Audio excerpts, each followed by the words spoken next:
All right, now we are learning Parshat Lech Lecha, introduction to Abraham, first Jew. Well, a lot of things happen over here. Abraham is 75 years old when the whole thing opens up. If you remember, we learned last week, at the end of last week's portion, that Abraham was born, and then, Abraham was born, and that his father, here we go, Terach, takes him over here like this. It says, what do we see over here? It says that Terach gave birth to Avram, Nahor, and Haran. Terach, Avram, Nahor, and Haran. Haran dies early. Rashi says, when did Haran die? Avram's brother, Haran, dies early. When did he die? When Abraham was thrown into the fiery furnace. So Haran said, I'll see if he lives or not. Nimrod was the king of the world, and he was worshipped by everybody. And Abraham was trying to tell everybody that Nimrod is not God, which understandably angered Nimrod. And he consequently had Abraham. What happens when somebody makes you angry? You throw him in a fiery furnace, right? Especially if you're a king. So that's what Nimrod did. He threw Abraham into a fiery furnace, and he said to Abraham's brother Haran, what about you? So Haran said,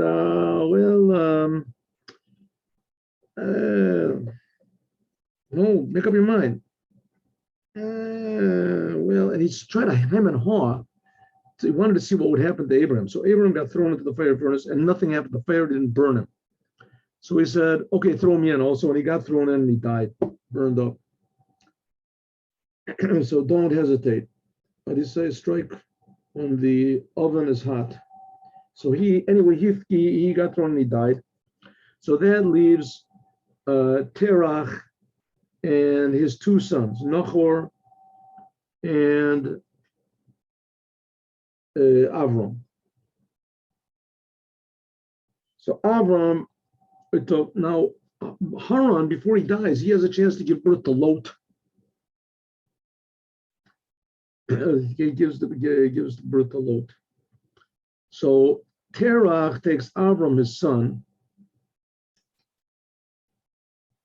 Terach takes Avram and Nahor, his sons, and he also takes Lot, who is the son of departed Haran,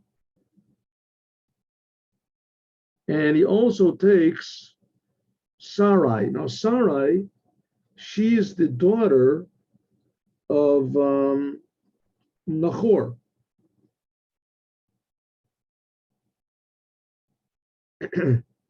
And he takes them all, and Terach dies. Okay, so Terach dies. So he takes them all, and they travel. They leave Ur Kasdim where they were, and they go to a place called Haran. Some people say Ur Kasdim and Haran are the same place, but in any case, they leaves Ur Kasdim, and he goes to Haran. Good, and that's where it starts off. Now Abraham is now 75 years old, and God calls to him.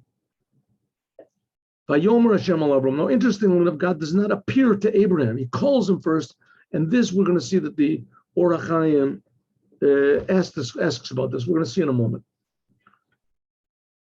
So here it begins. God calls out to Abraham, Lech lecha me'artzecha me'moladatecha me'beit avicha. Leave your land, your birthplace, and the house of your father, and go to the land that I am going to show you.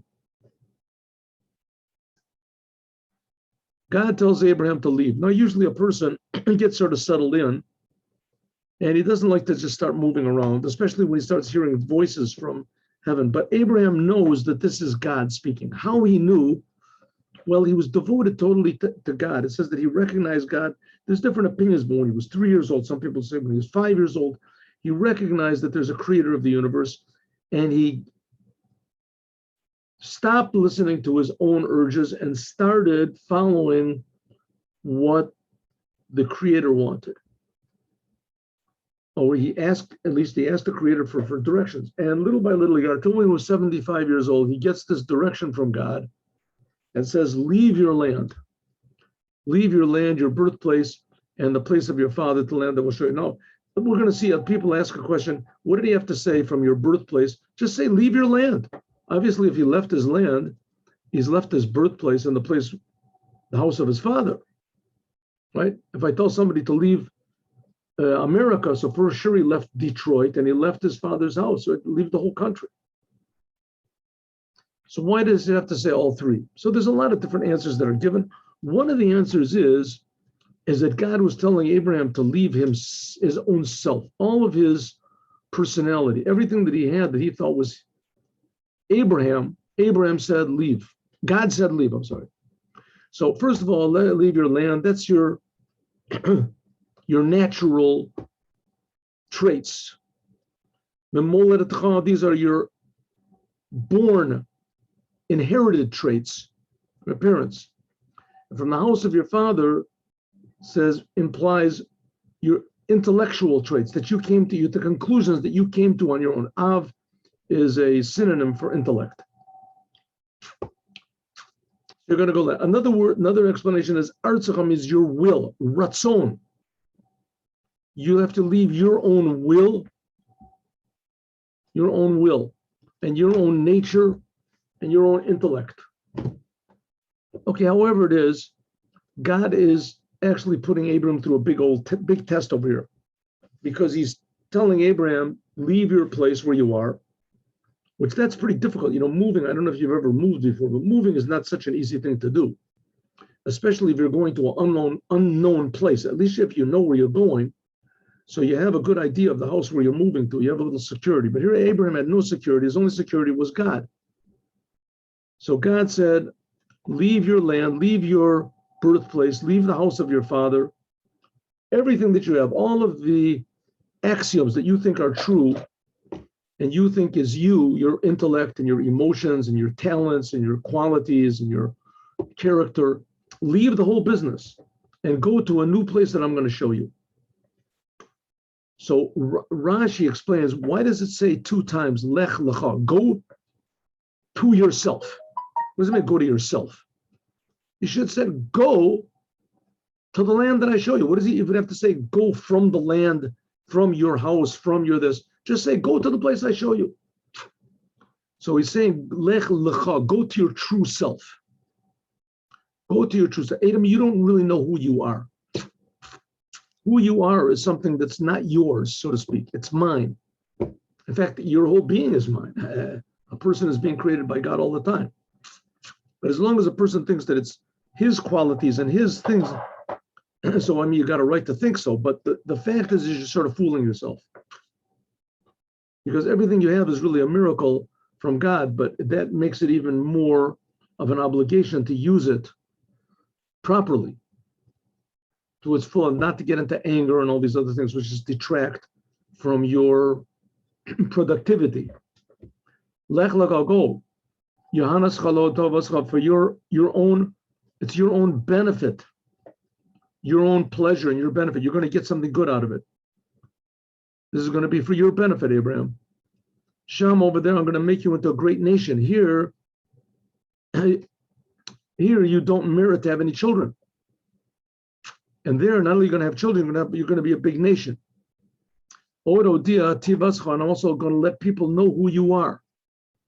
Now, we're going to see in a few sentences that this was a big, terrible test that God gave Abraham, because in fact, Abraham goes to the promised land, does everything that God says, leaves everything, is traveling nowhere. I mean, those days, there were no highways, there were no, stop-ins, the directions. You just had to go. I mean, there was roads. There must have been roads of some sort.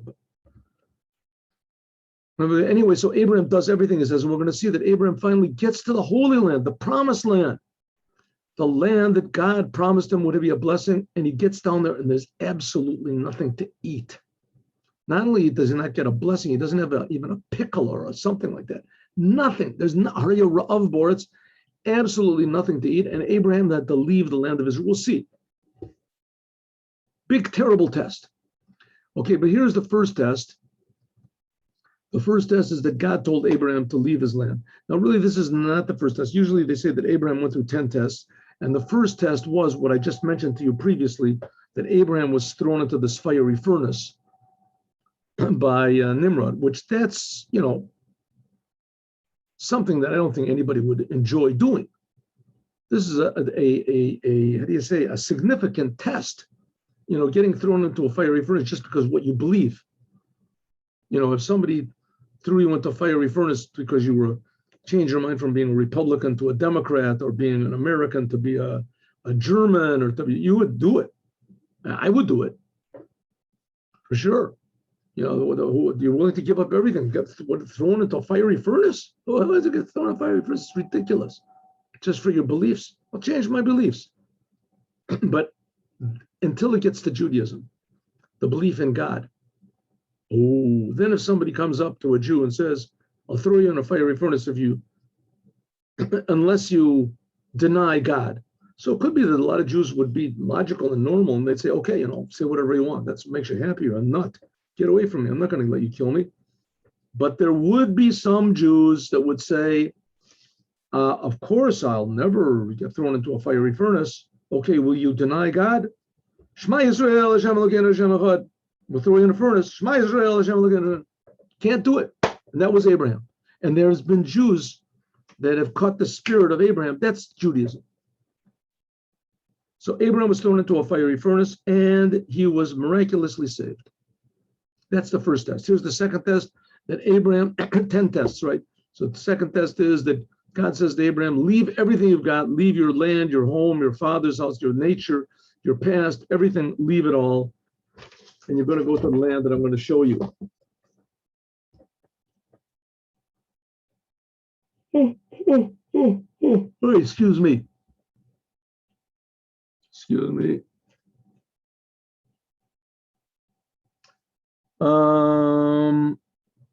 Let's try.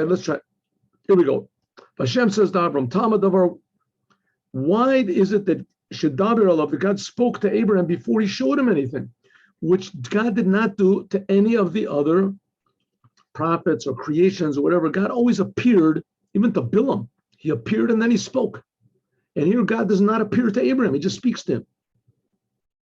Says Or HaChaim, Rav Chaim ben Attar, lived at the same time as the Baal Shem Tov, like about 350 years ago.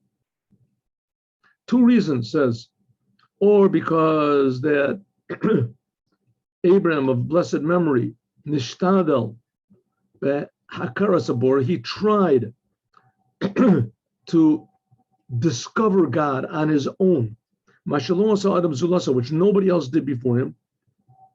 We don't see anybody else, any other figures in the Torah that made big efforts to discover God. All of the others, they were holy people. They received from their predecessors, and they knew that God existed. They were already holy, and God appeared to them, which is not the case of Abraham. Abraham did it all on his own. He recognized God on his own. Uben Chamesh Shana, it says that when he was 5 years old, he recognized his creator on his own, Bitchachmuto, in his own wisdom. The Rambam brings him down also. He was 40 years old, some people, he was 3 years old, three different opinions. These are different stages in his recognition of God. Okay, let's just 1 second. What does it mean he recognized God? He knew that God existed. What the people worshipped idols from the beginning of creation, right? They worshipped idols from the beginning of creation. Everybody knows there's hidden powers, mysterious powers of fate and of luck and of what is it called? I don't know, zodiac, things like that. There's better words for it. That run the world, whatever. If you have a four-leaf clover, you have a rabbit's foot, a horseshoe, or something like that. People do things for good luck, right?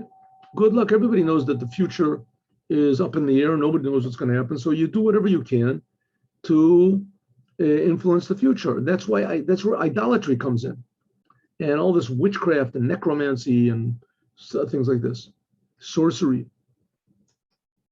says, well, Abraham was into all this stuff. He was into astrology and into idolatry and everything that there was, worshiping the sun, worshiping the moon. And little by little, he started to figure out maybe there's some power that creates the sun. Maybe there's some power that creates the moon. Maybe there's some power that creates all these other gods. Maybe there's something that creates me. All the other religions are talking about the creator. They're just talking about me, what I get. Maybe the world is not me-centered. Maybe it's creator-centered. All of a sudden, Abraham realized that there's a creator that's really real, and that the whole creation, including myself, is just a big, amazing miracle every instant. And that the amazing miracle of it is that I can actually repay the creator for creating me. Therefore, Abraham was making all this striving to see God, feel God. Therefore, therefore, God did not have to appear to him, but he just spoke to him. God's words, God spoke his words to him. Abraham already knew who was speaking. So God didn't have to introduce himself. Everybody knew, like in Mount Sinai, God appeared first, and then and then he spoke. With Abraham, though, Abraham was already striving to recognize God. So he already had a recognition on his own. So he knew who was speaking. Number one answer. Number two answer. Or Efshar could be Liot Adam Rishon, because he was the first person to deal with holiness. Asher Be'eser Doros, the 10 generations that were before him. There was not any person that really recognized God, even Noah. But Daberito Elohim, and God spoke to him in such a way like this. Therefore, Nahag Hashem Imo, Beseder said, therefore God treated him in this way. That God did not appear to him until he tested him, if he would do what God told him, because he wanted to reveal a true level of God's self. And after Abraham did whatever God told him to, but we're learning the HaChaim, right? So Abraham did what he said. He went from his land. Then God appeared to him. Like it says, Vayira Hashem el Avraham, then God appeared to Abraham. Which is not the case. All the other creations, Shekavar Kadmo, which were before of Inishka, Amuna, Belibam, Me'avram, Behushvashu, Bekadusha. I'm sorry. Because by Abraham, all the other prophets and other people after Abraham already put into their hearts this faith. He already brought this holiness into the world. We can learn this from Yitzchak, Yaakov, Moshe, like Moses in the Sneh, when he was at the burning bush. That's what it says. V'amidu pasuk. There's a sentence in the Tehillim. It says, "Shimi basu ra'i." It's a pasuk in Tehillim. Listen, my daughter, and see. First of all, Abraham, he heard, and then he saw. This is referring to Avram Avinu. That first of all, Tchila Shemi. First of all, God, Abraham heard. That's what it says. Vayomer Hashem el Avram, like here, Lech Lecha. And afterwards, God revealed himself.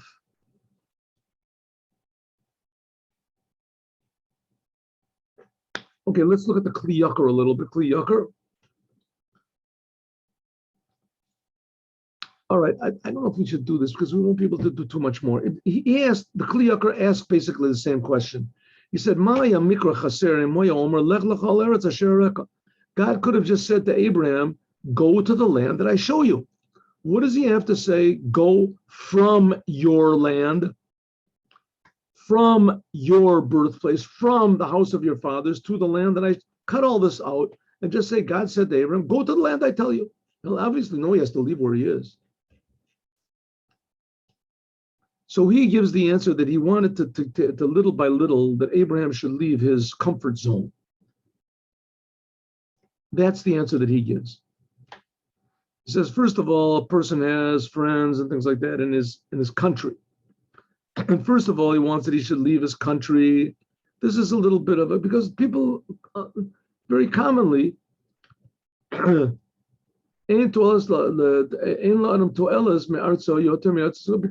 A lot of times, what's the big thing? So you live in America, you live in England, you live in Israel. So you have with different lands that you live in. It's not so much different to move to a different land. He had not been in Israel yet, so he didn't know it was holy. And the fact is, when he went to Israel, it was only troubles of it. So leaving your land is not such a big test. The only thing is in your land, you already made yourself a reputation. People know you.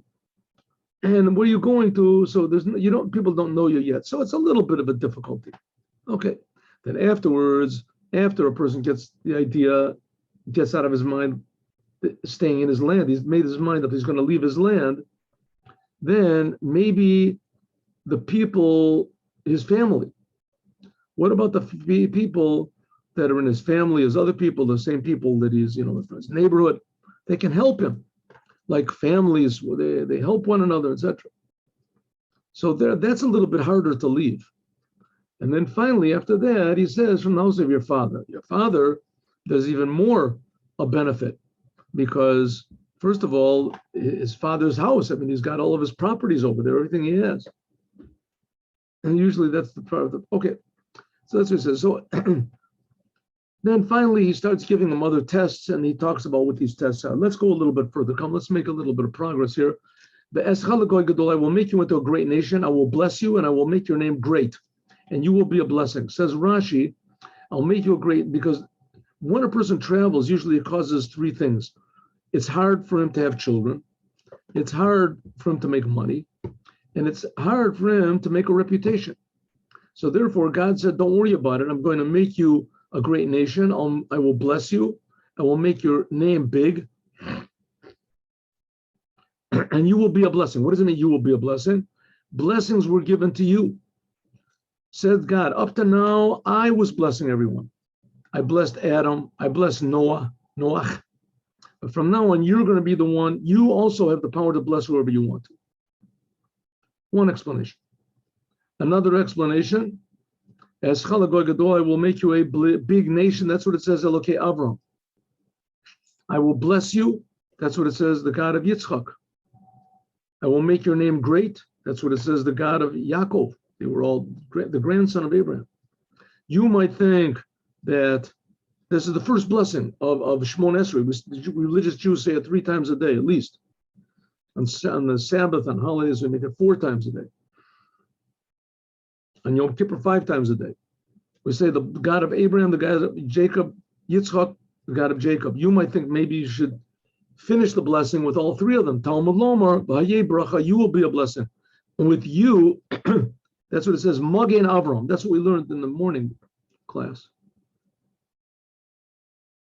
It says, leave your land. Rashi asked a question that I asked right in the beginning. I learned it from Rashi.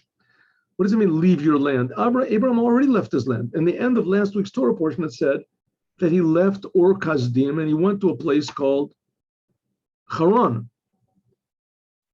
This is what he said.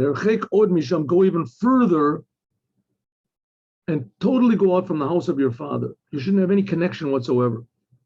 The land that I will show you. Which land? Why doesn't it just say, go to the land of Canaan?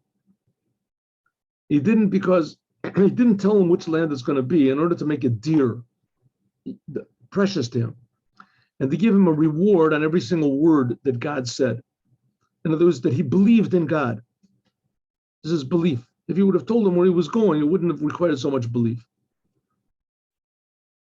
Just like it says, similar, God said to Abraham, when he told him to take Yitzchak to sacrifice him, he says, take your son, your only one, that you love, Yitzchak. Right? In order to make Yitzchak more dear to him, take your son, very dear, your special one that you love. Similarly, it says, take him to one of the mountains that I'm going to show you. Right? Take Yitzchak and sacrifice him on one of the mountains. Didn't tell him where to take him. It dragged it out for 3 days. So God sometimes does that in order to give Abraham an extra blessing.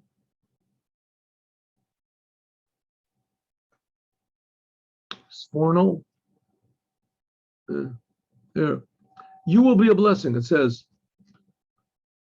I will make you a great nest, and you will be a blessing. What does it mean, you will be a blessing? It says the Sforno, Reb Avad Yemi Sforno. Where is this? What did I do? Oh, blessings of God. Yismach Hashem. What does it mean? You will be a blessing. That you will be a blessing to God. That's what he explains. That God will be happy with what you do. You will make God happy. Like the rabbis say, Yishmael b'ni Borachini. Like it says over there that the Yishmael was the Kohen Gadol. He was the high priest. His name was Yishmael. God, he went into the Holy of Holies and he heard God say, Yishmael, bless me. I said, that your mercy should be revealed to your children. He said, if so, if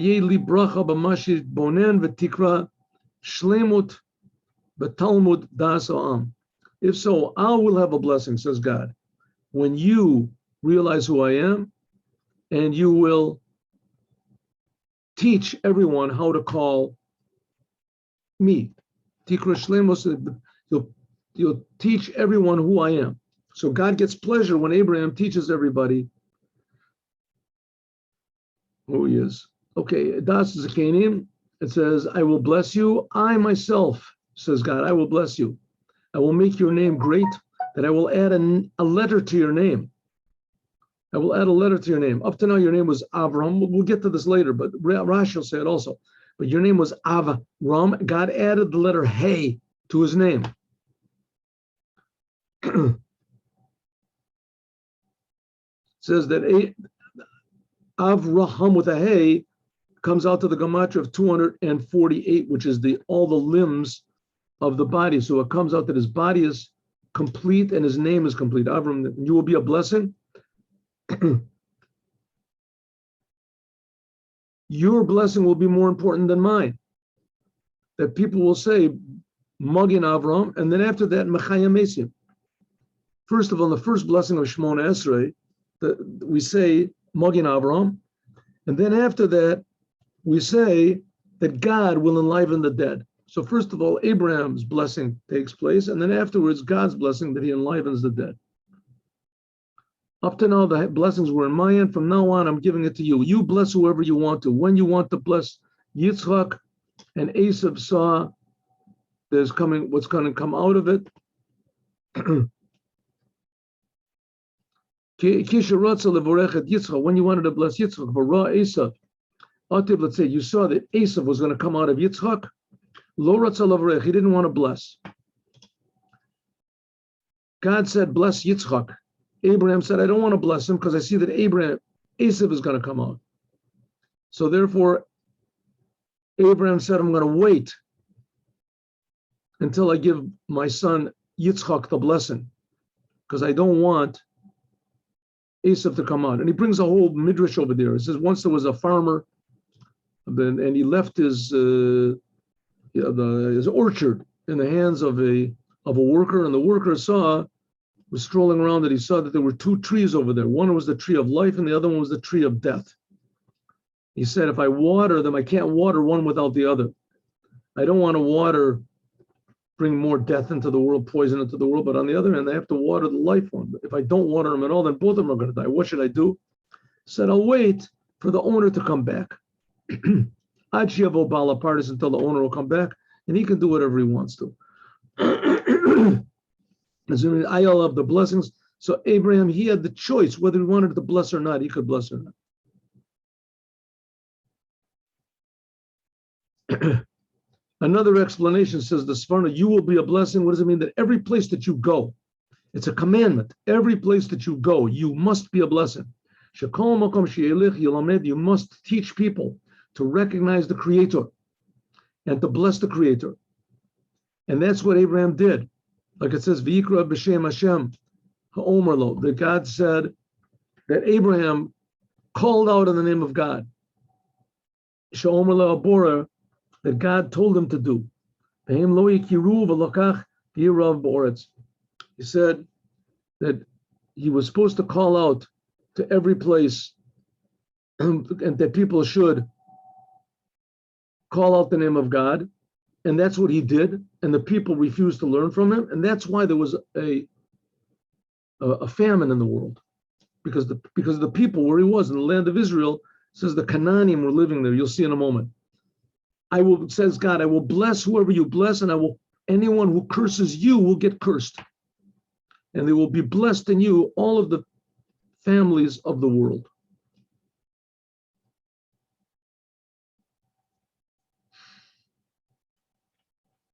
Let's just go down to where it says that Avram went like God said. Lot went with him, and Avram was 75 years old, 5 and 70 years, when he left this place where he was in Haran. Avram took Sarah Yishto, and Lot, who was the son of Haran, his dead brother, and all the properties that they had, and the souls that they made in Haran. Now, what type of souls did they make in Haran? They left to go to the land of Canaan, and they came to the land of Canaan. They came to what are the souls? So he says one of the means of the souls was that Abraham talked to all these people and convinced them about God. Avram talked to the men, and Sarah spoke to the women. It's treated as though they created them. Another meaning is that, what did it mean, Nefesh HaSuva, is that they bought slaves, men slaves and women slaves, they bought to work for them. That's what it means, Oseh, that they made. Avram went to tell this place of Shechem. So now he's in the land of Israel. He made it. That's it. They came to the land of Canaan. Canaan is Israel. Avram went, Lord, to the place of Shechem. Shechem is the place where Yaakov's sons are going to make a battle against Hamor and Shechem. To a place of Elon Moreh. Place of Elon Moreh. Elon Moreh, this is Shechem. Elon Moreh is also Shechem. Har Grizim, Har Evel, where they got the blessings in Shechem. It says the Canaani was in the land. The Canaani was in the land. It says the Canaanim, they were conquering the land of Israel from Shem, because originally when Noach landed after the flood, so he gave the land of Israel to Shem, his son Shem, and the Canaanim, they conquered it from him. So the Israel, therefore, that's why God said to Abraham, don't worry about it. I'm going to give you this land. You're going to take it back from the people of Shem. You're going to take it back to your sons, that they come from the seed of Shem. They're going to take it back.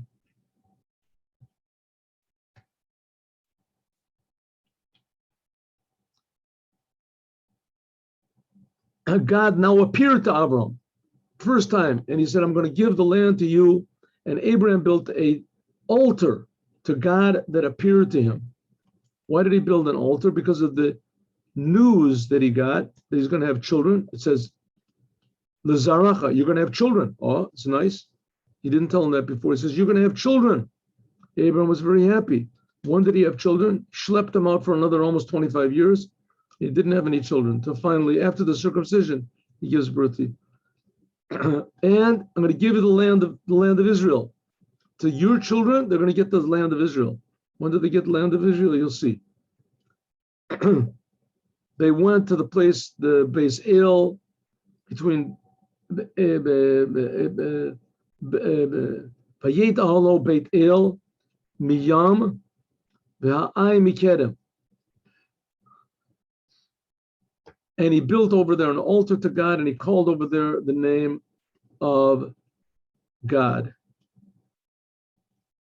And here we go. Ready? Avram went in the land of Israel. He went southward. Vayihira of Boretz, and there was a famine. And Abraham had to leave and go to Egypt because the famine was so heavy. Says Rashi, Ba'otoa Oretz Levado. There was a famine where only in Israel. That's terrible. I mean, God said, this is the promised land. This is the land I'm going to give you. This is the land where it should be the other way around, that everywhere else is a big famine. And in Israel, there's food to show God's blessing. No, exactly the opposite. Lenasoto, this was the test. If he'll say, hey, maybe I'm worshiping the wrong God over here. God told me to come down to Israel. He said, I'm going to be great. My name is going to be famous. I'm going to be rich. I haven't even got anything to eat. God told me to come to the land of Israel, Eretz Canaan. And now, Satan, now God makes him that he has to leave. Okay, that's test number 3. Test number 1 was the furnace. Test number 2 was God told Abraham to leave his land. Test number 3 is the famine. And Abraham has to go to Egypt. What happens in Egypt? More trouble. When they came into Egypt, they said, she went over the boundary. They said to Sarai, the wife of Abraham, Sarai gets her name changed also to Sarah. Behold, no, Yadati, Abraham said, I know that you are beautiful. We're going to go back to this tomorrow. That was the first time that Abraham ever looked at Sarah and at her beauty, because he knew that the Egyptians were very licentious, decadent people. And he was a little bit worried. He said, listen, Sarah, I see that you're very beautiful. When they see you, so they'll say that you're my ishtozo, that you're my wife, and they'll kill me. So say you're my sister. Then they'll start making deals with me in order that they'll give me benefit for your name, and and they won't kill me for your sake. Now, this is a big test, and we're going to talk about what this test is tomorrow. God willing, we'll talk a little bit about the second test of Abraham with Sarah, and then we'll jump to the amazing story about the covenant that God made with Abraham between the pieces, cutting these animals in two, and God told Abraham that his children are going to go into slavery in Egypt. But we'll get to that tomorrow. Don't worry, it turns out okay. But tune in tomorrow. Be with us at 8:15 tomorrow for Chassidut. Good. God bless you all. Have a good day with Mashiach now.